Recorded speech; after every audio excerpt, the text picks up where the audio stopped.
Welcome once again to my channel. Apologies, I'm not feeling that great. It's quite a coincidence that I will be speaking about some of the ugly experiences or treatments we go through in the hands of healthcare providers in Nigeria, especially the nurses. Unfortunately, this morning I got the sad news about the death of a university classmate who passed on while giving birth to her second baby. It's such a terrible situation. It's so sad that the quality of healthcare provisions and management in Nigeria is not something to write home about.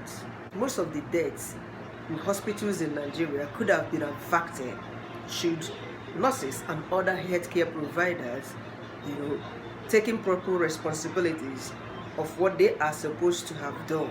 But a lot of deaths are as a result of their careless attitude, negligence. Though the world in general is endangered by the prevalence of medical errors, but research has it that over 2.7 million people die annually globally as a result of this medical error, with worse cases from the developing countries like Nigeria, with confirmed reports that out of every 10 people that died in the hospital, that 7 of those deaths occurred as a result of medical errors. Isn't that terrible to think about? A lot of us have our ugly experiences. Now, I will tell you most of my ugly experiences in the hands of nurses in Nigeria. Honestly, I wished I had the understanding of patient rights then. I could probably say I lost my beloved mom in the hands of these healthcare practitioners due to carelessness. Because I recall that fateful morning we took our mom to the hospital, she actually narrated her medical history to the doctor. Soon after the consultation with the doctor, she was placed on IV fluid, that's drip. Less than about 5 minutes, she was on that IV fluid. What happened? She started breathing so fast. I rushed to the nurses. They came, they called the doctor, they checked her and they removed the drip. They just announced to us that she's passed. What could have happened?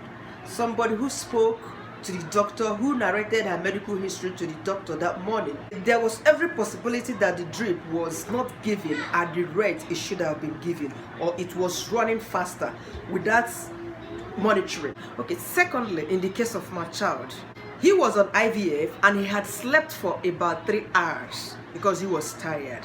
After he woke up, I felt him and he was playing with his toy. So the nurse, who was rushing to go home, came to fix back the IVF. Already beforehand, when they fixed it in the morning, I had already seen the speed or the rate at which the drip was, running. It was obvious that in the morning, that same drip was probably running at about a drop in every 5 seconds. But when this nurse came and fixed back the drip, it was dropping faster than it was running in the morning. Guess what happened? 5 minutes interval, my boy became dizzy and was already passing out before my own presence. I look at my boy, I said, this is unusual because this boy had already slept for 3 good hours. So why would you suddenly fall asleep again? I was so lucky to have run into the female doctor, a Mexican, at the reception. So she quickly came to the ward, she saw my child, she screamed. She quickly stopped the drip. They had to inject my son with some quantity of glucose. Guess what? Immediately they injected him with that glucose, he just opened his eye again. You see how I would have lost my precious child in the hands of these people. What was done to the nurse? Nothing. This is just the way a lot of people have died in our hospitals in Nigeria. That notwithstanding, another incident occurred. My boy was on anti-malaria. Normally, anti-malaria is taking 6 doses, 3 days interval, morning and night. So on the night, we went for the 4th dose. So immediately the nurse brought the syringe. I looked at its contents. It was higher than what we've previously had. You know, I told you it was our fourth time to have it. So I've been monitoring for the first, second, and third time. It was about 10 mil for my son. But on that day, this particular nurse, the syringe she brought out was almost filled up with the injection. I was like, excuse me, ma, this is not for my son. He said, no, is your son not Som Tochukwu? I said, yes, it's Som Tochukwu. But the quantity you got is different from the quantity he has been given. For the past 2 days we've been coming. So why would this quantity be more than the previous quantities he has been taking? She looked at me. She was going to argue. I said, ma, please check very well and make sure that you are not going to give my son an overdose. At a point, she was like, anyway, sorry about that. What happened was that the nurses that were giving the injection previously, that they were not diluting it very well. That means she over-diluted her own. Or if she did not over-dilute hers, she would have given my son an overdose, which would have caused another problem. In another development, I went to the hospital to take an injection. A woman that was sitting next to me, so they called her to come in for her injection. So she came down to sit where I was sitting. Surprisingly, within 2 minutes, this woman collapsed on me. A woman that was healthy and was chatting with me before she went in to take that injection. You know what happened? They rushed her into the emergency unit. What happened afterwards, I wouldn't say. So you can imagine how careless these people are. You know, every story I tell about my experience, I do that because I want you to learn from it, and because I want you to watch out for such red flags. Know your right as a patient and know your right as a patient's relative when you go to the hospital. Do you know that that cannula they set for little kids, little babies in the hospital before giving them injection or before giving them drip? It is not the duty of a nurse to do that, but a doctor. How did I know this? It was even between my son and one of the nurses in the hospital. She tried this over 5 times, pricking my baby's hand, and my baby was crying. And finally, a doctor came out and started shouting at her. Why are you using this boy to learn work? You should have come to call me to do this. This is my responsibility. Why are you taking it over from me? So know it today.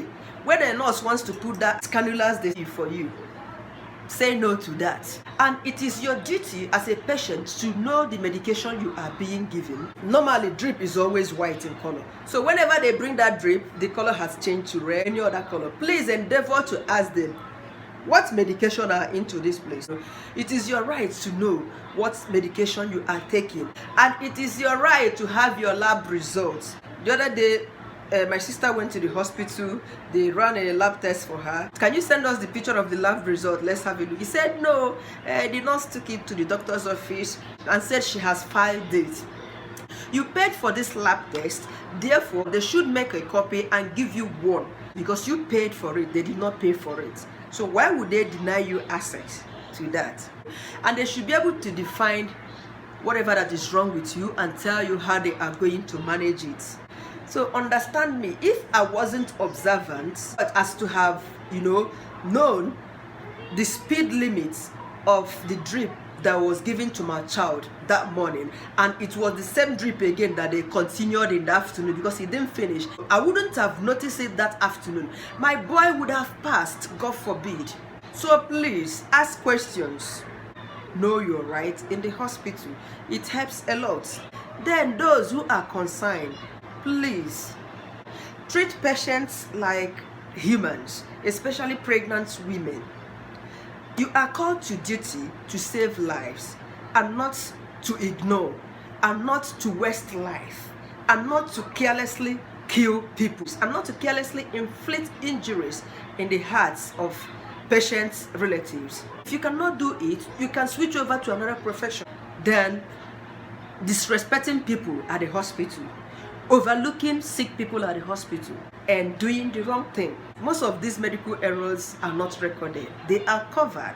Nobody has ever sued them for it because we don't know our right and because our system is not working. Even if you take up the case, they will not do anything. They will write something to cover up their medical errors.